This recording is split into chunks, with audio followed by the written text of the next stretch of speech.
ayuntamiento os manipula a todos nosotros, porque no salimos con 2 huevos y no votamos a nadie.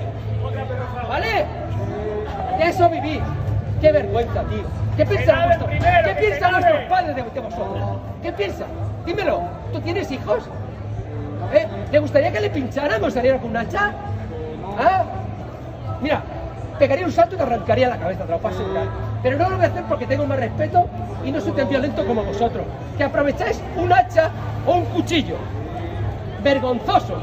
Eso es vergonzoso. Pero no tendréis huevos a salir. Salid todos los que queráis, me da igual. Venga, a ver si tenéis huevos. Mira, os puedo asegurar, mira, lo voy a decir. Os puedo asegurar que vais a salir detenidos. Hoy salid detenidos.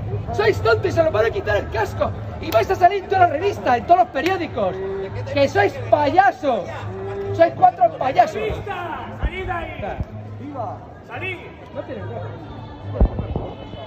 Déjalo ya. Déjalo ya, no tienes huevos. Son 2 niñatos. Todos. Gracias, amigos, por grabar.